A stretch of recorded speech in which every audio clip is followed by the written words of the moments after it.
భక్తి అనేది కేవలం గుడికి వెళ్ళడం, పూజలు చేయడం, కొబ్బరికాయలు కొట్టడం, ప్రదక్షిణలు చేయడం వంటి క్రియాకలాపాలకే పరిమితం కాదు. భక్తి అంటే ఒక వ్యక్తి తన హృదయంలో భగవంతుడిపై ఉంచుకున్న గాఢమైన ప్రేమ, శ్రద్ధ, విశ్వాసం. భక్తి అనేది నీ హృదయం నుండి ఉద్భవించాలి.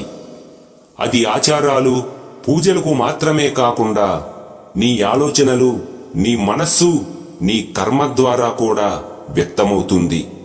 భక్తి అంటే నిరంతర స్మరణ, ధ్యానం. నిరంతర ధ్యానం మనస్సుని ఎప్పుడూ భగవంతుడిపై కేంద్రీకరించడం. అనుకూల పరిస్థితుల్లోనైనా, విపత్కర పరిస్థితుల్లో అయినా భగవంతుడిని స్మరించడం, ఆలోచించడం. భగవంతుడిని ప్రేమించడం, అన్ని ప్రాణులలో భగవంతుడిని చూడడం. ఇతరుల పట్ల ప్రేమ, దయ, సానుభూతితో వ్యవహరించడం. నీకు కష్టమొచ్చినప్పుడు తీర్చమని ఎలాగైతే భగవంతుడిని వేడుకుంటావో, అలాగే నువ్వు ఆనందంలో ఉన్నా కూడా భగవంతుడిని స్మరిస్తూ ఆయనను ఆలోచించాలి. ధర్మ మార్గంలో నడవడం, ఇతరులను కష్టపెట్టకుండా ఉండడం, భగవంతుడు నీకు అనుగ్రహించిన అన్ని విషయాల పట్ల కృతజ్ఞతగా ఉండడం, స్వార్థం, అహంకారం లాంటివి త్యజించడం.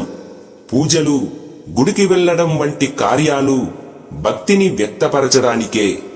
అలాగే మనసు శాంతిని పొందడానికి సహాయపడతాయి. కానీ అసలు భక్తి అనేది నీ హృదయంలో ఉండాలి. భక్తి అనేది నీ కర్మల ద్వారా వ్యక్తమవుతుందని గుర్తుంచుకోవాలి. భక్తిలో మనస్సు పవిత్రత ఎంతో ముఖ్యమైనది.